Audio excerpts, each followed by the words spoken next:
اقرار الحسن جیسا بندہ میرے پیچھے لگا رہا ہے. پھر اس کے بعد وسیم بادامی مجھے کہہ رہا تھا کہ 5 لاکھ روپیہ دینا تھے کراچی.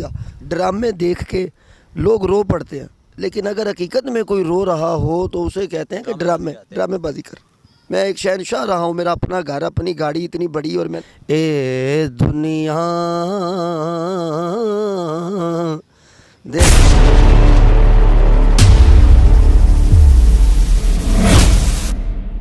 السلام علیکم. ایف ایس انٹرویوز کے ساتھ میں ہوں فیصل انصاری. جی السلام علیکم. جی وعلیکم السلام ورحمۃ اللہ وبرکاتہ. جناب علی کیسے ہیں؟ خیریت سے ہیں؟ اللہ آپ کو آباد رکھے، اللہ آپ کو سلامت رکھے، الحمدللہ. اچانک پوسٹ دیکھے میں چلے بھائی سے بات چیت کر لیں، کچھ مسئلے مسائل بھی تھے آپ کے، میں چلو ان کے حوالے سے بھی. آج ہمیں کیا سنائیں گے آپ؟ آج آپ کو میں میاں محمد بخش رحمۃ اللہ علیہ کا ایک شعر سناؤں گا. جی سنا دیں. آج ان کو بتا بھی دیں کہ ستارے ہمیشہ ستارے ہی ہوتے ہیں، آسمانوں پہ ہی اچھے لگتے ہیں. جی سنائیں آپ. تو میاں محمد بخش رحمۃ اللہ علیہ فرماتے ہیں: اے دنیا دن 4 دہاڑے ہو تے کیے تھولے جانا یار بنا لے کملی والا، تو یار بنا لے کملی والا، تے جے تو جنت جانا. تو اسی شعر کے اندر ہر چیز آ گئی جی کہ اس دنیا میں کچھ نہیں ہے اور اس جہان سے اخیر جانا ہی جانا. لیکن اگر کوئی پریشان اپنی پریشانی ذکر کر دے تو بجائے اس کے کہ اس پر ہنسنا یا اس پر باتیں کسنا، کوشش کریں کہ اس کے لیے آسانی پیدا ہوتا کہ اللہ آپ کے لیے آسانیاں پیدا کرے. جی سب سے پہلے آپ بتائیں کہ آپ کے ساتھ وہ مسئلہ ہوا کیا ہے؟ مجھے بلڈ کینسر ہو گیا. اچھا بھلا تھا، لیکن بیماریاں اللہ کی طرف سے ہوتی ہیں اور شفائیں بھی اللہ ہی دیتا ہے. تو میں اس سے پہلے آپ کو پتہ ہے میرا بڑا عروج رہا ہے، بڑے بڑے اینکر، بڑے بڑے لوگ میرے آگے پیچھے. یاسر شامی انٹرویو میں دیا بھی. مطلب کہ وہ وقت تھا کہ لوگ آپ کے پیچھے تھے. ہاں جی یاسر کہ ہمیں 2 منٹ ٹائم دیں. ساری اب وہ وقت آ گیا ہے.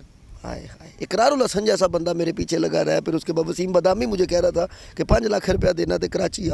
تو وہ ان کا کوئی پروگرام شو ہوتا ہے روزوں میں، تو وہ کہہ رہا تھا کہ میرے پاس اب لائیو ہے. تو میں نے کہا نہیں یار میں نہیں دیتا انٹرویو، ٹائم ہی نہیں ہوتا میرے پاس. تو اب وہ یہ آپ کب کی بات بتا رہے ہیں؟ کب کی بات ہے یہ تو 5 سال پہلے کی بات ہے. یاسر شامی کو انٹرویو دینے کے بعد میرے سے اوپر تو یوں بارش ہو گئی تھی اینکروں کی. کیا اچانک ہی پلٹا چینج ہو گیا؟ بس جب وہی بات ہے کہ ہمارے جہان میں جی چڑھتے سورج کو سلام کرنے والے لوگ ہیں، تو پریشانوں کا پریشان، حالوں کا حال کوئی نہیں پوچھنے والا ہے. کیا پسندیدہ کلام ہے آپ کا؟ نعت ہے؟ ہاں جی، میں ایک نعت مجھے بڑی پسند ہے. وہ میں افسر کے گھر میں بیٹھ کے آپ کے توسل سے میں آپ کے آڈینس کو ضرور سنانا چاہتا ہوں. جی سنائیں. وہ مجھے بڑی پسند ہے، آپ کو پتہ نہیں لیکن یقیناً پسند ہے کہ وہ تھی: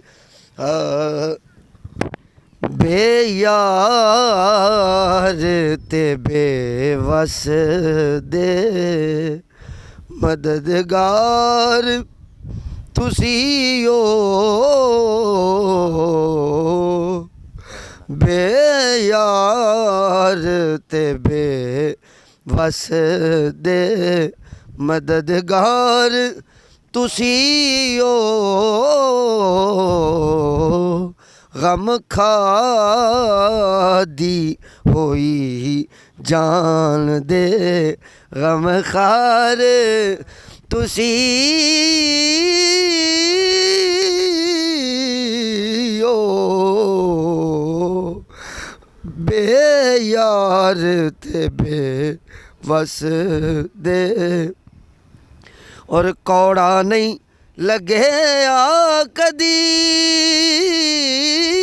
بھی سچ جس دی زبانوں. سچ کڑوا ہوتا ہے، سچ کو لوگ کہتے ہیں کہ کڑوا ہوتا ہے، لیکن حضور کی زبان سے ہمیشہ سچ ہی نکلا ہے. تو ہمیں کڑوا تو نہیں لگا کسی کو بھی، حضور کی زبان سے سچ اتنا میٹھا. کوڑا نہیں لگے آ کدی بھی سچ جس دی زبانوں، سرکار تسی ہو میرے سرکار تسی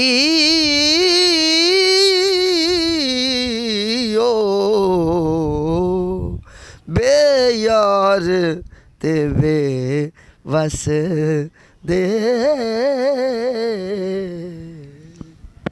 ماشاء اللہ جی. دیکھیں ناظرین کہ آج کا پروگرام کرنے کا مقصد یہ ہے کہ جو ستارے ہوتے ہیں وہ آسمانوں کے اوپر چمکتے اچھے لگتے ہیں. کیا ہو گیا, ایک ستارہ نیچے آ گیا. یہ وقت میں زندگی میں مشکل اور آسان میں حالات بدلتے رہتے ہیں, تو کوشش کیجیے گا جو آپ کی آنکھوں کے ستارے ہوتے ہیں ان کو آنکھوں پہ بٹھا کے رکھا کریں. آسمانوں کی بلندیوں کو چھوا انہوں نے. حالات بدلتے رہتے ہیں, اونچ نیچ ہوتی رہتی ہیں, تو کوشش کرنی چاہیے کہ غرور, تکبر, یہ فیم, یہ چیزیں کنٹرول کرنی چاہیے. فیم مل جائے نا تو اپنا جو پرانا وقت ہے وہ یاد رکھنا چاہیے کہ اگر میرے پاس یہ دولت ہے, دھن دولت ہے, لوگ مجھے جانتے ہیں, میرے پاس VIP گاڑیاں ہیں, تو آپ کوشش کیجئے گا آپ پرانے وقت میں جا کے محسوس ضرور کیجئے گا کہ یہ پرانا وقت میں تبدیل بھی ہو سکتا ہے. جو مجھے اللہ نے اب عزت دی ہے, لوگ جانتے ہیں, جیسے کہ بھائی نے بتایا کہ لوگ کہہ رہے تھے کہ 5-5 لاکھ کی آفریں دے رہے تھے ہمارے پروگرام میں آؤ. یاسر شامی, جتنے بھی آج کل آپ لوگ دیکھتے ہیں سوشل میڈیا کے پلیٹ فارم کے اوپر دیگر, تو پروگرام کرنے کا مقصد یہ ہے کہ آپ تک بھائی کی آواز, بھائی کا میسج اور بھائی کے ساتھ جو کچھ ہوا وہ اللہ کی طرف سے ہے. آسانی بھی اللہ کی طرف سے ہے اور مشکل بھی اللہ کی طرف سے ہے. تو کوشش کیجئے گا کہ سپورٹ کرنا میرے خیال سے ضروری ہوتا ہے کہ سپورٹ کریں گے تاکہ وہ حالات نہ ہو کہ جس سے زندگی بندے کے اندر محسوس طرح طرح کی باتیں, سوچ آتی رہتی ہے کہ میں یہ کر لوں, میں وہ کر لوں. سپورٹ ضرور کیجیے گا. ہمارے جو لوگ ناظرین ہمارے دیکھ رہے ہیں ان کو کوئی میسیج دینا چاہتے ہیں آپ؟ جی جی, میں ان کو یہی کہنا چاہوں گا کہ آج کل اس جہان میں وہ بڑی خراب بات ہے جو ہم آگے ذکر کر رہے تھے کہ ڈرامے دیکھ کے لوگوں کی آنکھوں میں آنسو آ جاتے ہیں.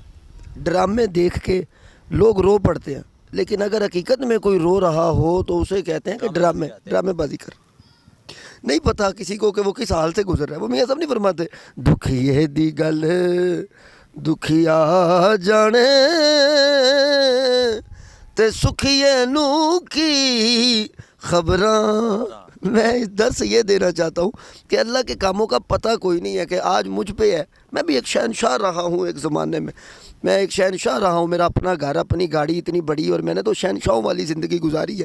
تو اب میں 1 منٹ میں فقیر ہو گیا ہوں. تو یہ حال کسی پہ بھی آ سکتا ہے, یہ حال کسی پہ بھی آ سکتا ہے. تو ڈریں اس وقت سے کہ جب اللہ کی لاٹھی آپ پہ چلی ہو. تو اس لیے اگر کوئی پریشان حال دیکھیں تو بجائے اس کا تمسخر اڑانے کے, بجائے اس کو مذاق یا اس کو ڈرامے باز کہیں, اللہ سے توبہ کریں, اللہ سے پناہ مانگیں اور کوشش کریں. اگر کچھ کر نہیں سکتے تو کم از کم اس کو حوصلہ بھی نہ توڑیں کہ کم از کم وہ اپنی جنگ تو لڑ رہا ہے نا. اگر آپ دعا نہیں دے سکتے نا کہ جا تو جیت جائیں, اگر آپ یہ دعا نہیں دے سکتے نا کہ اللہ تینوں جتا دے, تو اپنی جنگ لڑتا پیا تو جیت جائیں. تو کسی کا حوصلہ بھی نہ توڑیں کہ وہ آپ کے توڑے ہوئے حوصلوں سے وہ بیچارہ گھبرا کے تو گھٹنے ٹیک دے. تو میں تو ہمت نہیں ہارنے والا, میرا اللہ میری مدد فرمائے گا انشاءاللہ. اپنا بہت سارا خیال رکھے گا. فیصل انصاری کو اجازت دیجیے. فی امان اللہ.